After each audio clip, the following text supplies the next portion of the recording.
Bonjour, Gilles ici pour Ciné Techno. Je vous parle du Blu-ray de Coming to America 30th Anniversary. Le film de John Landis est distribué par Paramount et met en vedette Eddie Murphy, Arsenio Hall et James Earl Jones.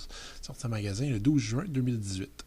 Le prince Hakim, héritier du trône du prospère royaume africain de Zamunda, n'a pas envie de l'épouse obéissante que son père a choisie. Décidé à se trouver une femme forte et indépendante, digne d'une reine, il choisit de visiter incognito l'Amérique, plus précisément le quartier de Queens à New York. Un prince à New York fait aujourd'hui partie des véritables classiques des années 80, une comédie à l'ancienne, et je vais sortir ici une formule de vieux crouton, un film comme il ne s'en fait plus. En fait, la grosse différence entre cette comédie et ce qui sort aujourd'hui, c'est que la plupart des comédies modernes n'existent que pour qu'on rie des personnages qu'on trouve grotesques et pathétiques. Pour Un prince à New York, et c'est également le cas pour le film précédent de John Landis, Three Amigos, non seulement on rit des personnages et de leur pitrerie, mais on les admire également, on a envie de rester avec eux, on a envie que la farce continue pour pouvoir suivre encore des personnages plus grands que nature.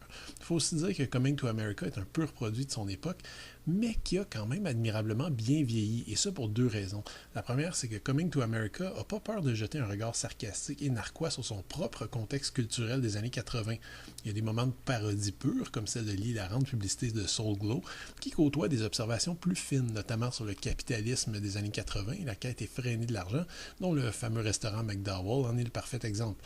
Bref, on peut rigoler de visuels vieillots, des costumes fluo, de la musique un peu quétaine, mais le film nous rappelle à chaque moment que le film également est parfaitement conscient de tout ça.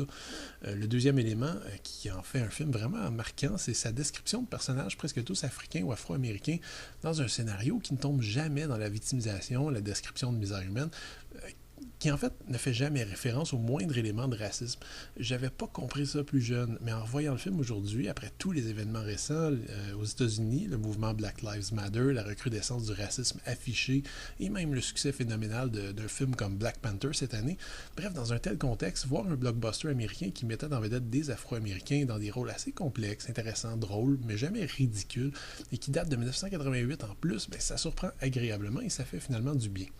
Le Blu-ray est présenté à 1:78 dans une image assez nette, mais la déception vient vraiment du fait qu'il n'y a pas ici de nouvelle gravure par rapport à la première édition Blu-ray de Coming to America qui date quand même de plus de 10 ans. L'occasion était belle de célébrer le classique et son 30e anniversaire en retravaillant l'image et le son, mais on peut oublier ça. Rien de nouveau ici pour le fan. Les pistes audio sont offertes tout de même en anglais 5.1, français 2.0 ou espagnol 1.0 et les sous-titres sont offerts dans ces langues également. Rien non plus de nouveau en termes de suppléments, malheureusement. Reste que les bonus valent le détour si vous ne les avez pas encore vus. On trouve un making-of de plus de 20 minutes.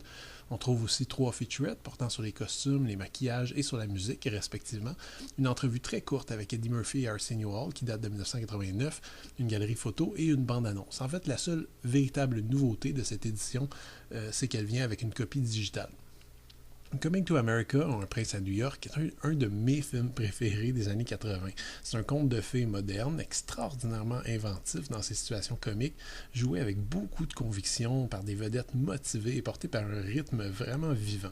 C'est une œuvre qui est toujours aussi efficace et drôle. Malheureusement, la nouvelle édition du 30e anniversaire n'offre rien de nouveau à part une pochette différente et une copie digitale. C'était Gilles, merci, bon visionnement.